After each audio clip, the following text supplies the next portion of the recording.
ದೇಶದ ಪ್ರಧಾನಿ ನರೇಂದ್ರ ಮೋದಿಯವರು ಮೇಕ್ ಇನ್ ಇಂಡಿಯಾದ ಕನಸು ಕಾಣ್ತಿದ್ದಾರೆ. ಆದರೆ ಅವರಿಗೆ ಗೊತ್ತಿಲ್ಲ ಅಂತ ಕಾಣುತ್ತೆ, ನಮ್ಮ ನಾಡಿನ ಕಾರ್ಮಿಕರ ಬದುಕು ನಾಯಿಗಿಂತ ಕಡೆಯಾಗಿದೆ. ಫ್ಯಾಕ್ಟರಿ ಮಾಲೀಕರ ನಿರ್ಲಕ್ಷ್ಯಕ್ಕೆ ಕಾರ್ಮಿಕರ ಅಂಗಾಂಗಗಳು ಮೆಷಿನ್ಗಳಿಗೆ ಬಲಿಯಾಗ್ತಿವೆ. ಆ ಕಾರ್ಮಿಕರು ಅಕ್ಷರಶಃ ಭಿಕ್ಷುಕರಿಗಿಂತ ಕಡೆಯಾಗಿ ಜೀವನ ಸಾಗಿಸ್ತಿದ್ದಾರೆ. ಅದು ಹೇಗೆ ಅಂತ ವಿವರಿಸ್ತೀನಿ ಬನ್ನಿ.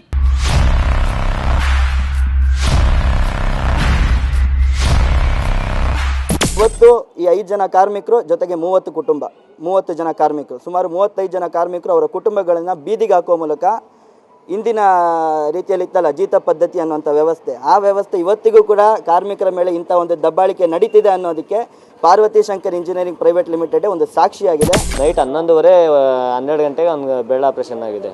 ಅದೇ ರೀತಿ ಯಾವುದೇ ರೀತಿ ಅದರಲ್ಲಿ ಮಿಷಿನ್ಗೆ ಸೆನ್ಸರ್ ಇಲ್ಲ, ಏನಿಲ್ಲ, ತುಂಬ ಪ್ರಾಬ್ಲಮ್ ಇರ್ತವೆ. ಏನಾರ ಪ್ರಾಬ್ಲಮ್ ಅಂತ ಯಾವುದೇ ರೀತಿ ಏನು ₹1 ಪರಿಹಾರ ಕೊಟ್ಟಿಲ್ಲ ಸರ್. ಹಾಸ್ಪಿಟ್ಲು ಟ್ರೀಟ್ಮೆಂಟ್ ಮಾತ್ರ ಕೊಡಿಸಿದ್ದಾರೆ.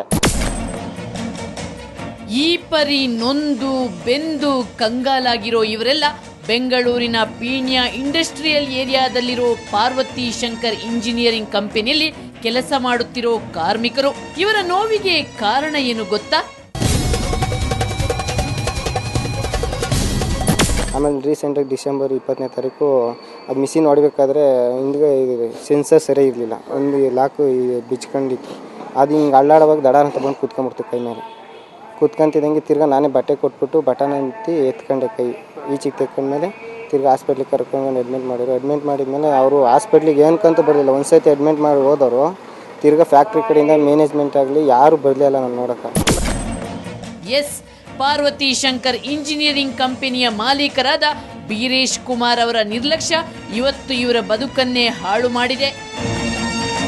ಈ ಕಂಪನಿಯಲ್ಲಿ ಯಾವುದೇ ಸುರಕ್ಷತಾ ಕ್ರಮ ಅನುಸರಿಸದ ಕಾರಣ ತಿಂಗಳಿಗೊಬ್ಬರು ಆಸ್ಪತ್ರೆ ಸೇರುವಂತಾಗಿದೆ. 5 ತಿಂಗಳಲ್ಲಿ 6 ಮಂದಿ ಕೈ ಬೆರಳು ಕೈ ಕಳೆದುಕೊಂಡು ಕಂಗಾಲಾಗಿದ್ದಾರೆ. ಪಾರ್ವತಿ ಶಂಕರ್ ಅನ್ನೋಂಥ ಕಾರ್ಖಾನೆಯಲ್ಲಿ ಇವತ್ತಿಗೂ ಕೂಡ ಗುತ್ತಿಗೆ ಪದ್ಧತಿ ಅನ್ನೋಂಥ ಹೆಸರಲ್ಲಿ ತೀರಾ ಅಮಾನವೀಯವಾದಂಥ ರೀತಿಯಲ್ಲಿ ಕಾರ್ಮಿಕರನ್ನ ದುಡಿಸ್ಕೋತಾ ಇದ್ದಾರೆ. ಇದರಲ್ಲಿ ಅವರ ಒಂದು ಮ್ಯಾನುಫ್ಯಾಕ್ಚರಿಂಗ್ ಪ್ರೊಸೆಸ್ ಏನಿದೆ, ಆ ಪ್ರೊಸೆಸ್ಸಲ್ಲಿ ಇವತ್ತಿಗೂ ಕೂಡ ಸರಿಯಾದಂಥ ಸೇಫ್ಟಿ ಮೆಷರ್ಸ್ಗಳನ್ನ ಯಾವುದನ್ನು ಇಂಪ್ಲಿಮೆಂಟ್ ಮಾಡಿಲ್ಲ. ಸೊ ಇದೇ ಕಾರಣಕ್ಕೆ ಕಳೆದ 2 ವರ್ಷದಿಂದ ಸತತವಾಗಿ ಕಂಟಿನ್ಯೂಸ್ ಆಗಿ ಒಂದು 5 ಜನ ಕಾರ್ಮಿಕರು ತಮ್ಮ ಕೈಗಳನ್ನು ಕಳ್ಕೊಂಡಿದ್ದಾರೆ.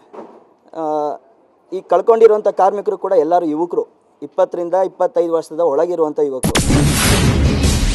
ಕಂಪನಿಯಿಂದಲೇ ಓಡಿಸಿದ್ರು. ಈ ಕಂಪನಿ ಮಾಲೀಕರು ಎಂಥ ಕ್ರೂರಿಗಳು ಅಂದ್ರೆ, ಹೀಗೆ ಕೈ ಕಳೆದುಕೊಂಡ ಕಾರ್ಮಿಕರಿಗೆ ಪರಿಹಾರವನ್ನು ಕೊಟ್ಟಿಲ್ಲ. ಅಲ್ಲದೆ ಇವರನ್ನ ಏಕಾಏಕಿ ಕೆಲಸದಿಂದ ವಜಾ ಮಾಡಿ ಬೀದಿಗೆ ತಳ್ಳಿದ್ದಾರೆ. ಸೊ ಕಳೆದ 1 ವಾರದಿಂದ ಸತತವಾಗಿ ಆ ಫ್ಯಾಕ್ಟ್ರಿ ಮುಂದೆ ಪ್ರೊಟೆಸ್ಟ್ ನಡೀತಾ ಇತ್ತು, ಹೋರಾಟ ನಡೀತಾ ಇತ್ತು. ಆದರೆ ಆ ಮಾಲೀಕ ಬೀರೇಶ್ ಕುಮಾರ್ ಅನ್ನುವಂಥ ಮಾಲೀಕ ಯಾವುದೇ ರೀತಿಯಾದಂಥ ಪರಿಹಾರನೂ ಕೊಡ್ತಾ ಇಲ್ಲ, ಜೊತೆಗೆ ಇವರಿಗೆ ದುಡಿಯೋ ಕೈಗಳಿಗೆ ಕೆಲಸ ಕೂಡ ಕೊಡ್ತಾ ಇಲ್ಲ. ಸೊ ಕೆಲಸದಿಂದ ಕಿತ್ತಾಕ್ಬಿಟ್ಟು ನನಗೂ ನಿನಗೂ ಸಂಬಂಧ ಇಲ್ಲ, ನೀನು ಕಾಂಟ್ರಾಕ್ಟ್ ಗುತ್ತಿಗೆ ಕಾರ್ಮಿಕ, ನನಗೂ ನಿನಗೂ ಯಾವುದೇ ರೀತಿಯಾದಂಥ ಸಂಬಂಧ ಇಲ್ಲ ಅನ್ನೋಂಥ ಸ್ಟ್ಯಾಂಡನ್ನು ತಗೊಂಡು ಮಾತಾಡ್ತಾ ಇದ್ದಾನೆ. ನಾವು ಇಶ್ಯೂನ ಲೇಬರ್ ಡಿಪಾರ್ಟ್ಮೆಂಟ್ಗಳಲ್ಲಿ ಕೂಡ ರೈಸ್ ಮಾಡಿದ್ದೀವಿ, ಅಲ್ಲೂ ಕೂಡ ಇಶ್ಯೂ ನಡೀತಾ ಇದೆ.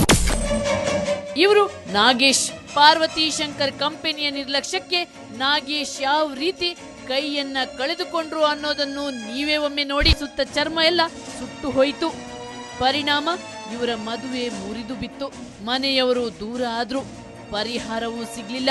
ಇನ್ನು ಕೆಲಸವೂ ಕಳೆದುಕೊಂಡು ಈಗ ಬೀದಿ ಪಾಲಾಗಿದ್ದಾರೆ. ನಮ್ಮನೆ ಪರಿಸ್ಥಿತಿ ಎಲ್ಲ ಬಿಟ್ಬಿಟ್ಟಿದ್ದಾರೆ ಸರ್. ನನಗೆ ಕೈ ಏಟಾದ್ಮೇಲೆ ಯಾರು ರೆಸ್ಪಾನ್ಸ್ ಮದುವೆ ಫಿಕ್ಸ್ ಆಗಿತ್ತು, ಈಗ ಕೊಡೋಲ್ಲ ಅಂತ ಇದ್ದಾರೆ, ಮದುವೆ ಮಾಡಲ್ಲ ಅಂತಿದ್ದಾರೆ. ಕೈ ಏಟಾಗಿದೆ, ಏನು ಜೀವನ ಮಾಡ್ತಾನೆ ಅವನು. ಕಾರ್ಮಿಕರ ಬದುಕಿನ ಜೊತೆ ಚೆಲ್ಲಾಟ ಆಡಿದ್ದ ಈ ಕಂಪನಿಯ ಮಾಲೀಕರು ದುಡ್ಡಿನ ದರ್ಪದಿಂದ ಕಾರ್ಮಿಕರಿಂದ ಪ್ರತಿಭಟನೆಯ ಹಕ್ಕನ್ನು ಕಸಿದುಕೊಂಡಿದ್ದಾರೆ. ಕಂಪನಿಯ ಸುತ್ತಮುತ್ತ 100 ಮೀಟರ್ ಅಂತರದಲ್ಲಿ ಪ್ರತಿಭಟನೆ ಮಾಡದಂತೆ ನ್ಯಾಯಾಲಯದಿಂದ ಇಂಜೆಕ್ಷನ್ ಆರ್ಡರ್ ತಂದು ಕಾರ್ಮಿಕ ಕಾಯ್ದೆಯ ಉಡಾಫೆ ಮಾಡಿದ್ದಾರೆ.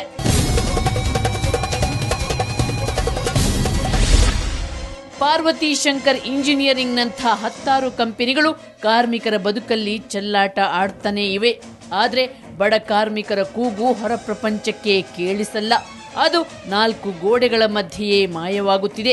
ಇನ್ನು ಕಾರ್ಮಿಕ ಇಲಾಖೆ ಅಧಿಕಾರಿಗಳು ದುಡ್ಡಿದ್ದವರ ಪರವಾಗಿಯೇ ನಿಷ್ಠೆ ತೋರಿಸುತ್ತಿರುವುದು ಈ ನಾಡಿನ ದುರಂತ.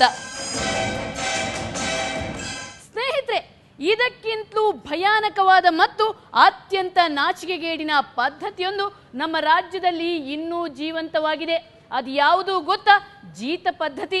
ಆ ಪದ್ಧತಿಯ ಕರಾಳ ಮುಖವನ್ನ ತೋರಿಸ್ತೀನಿ ಚಿಕ್ಕ ಬ್ರೇಕ್ನ ನಂತರ.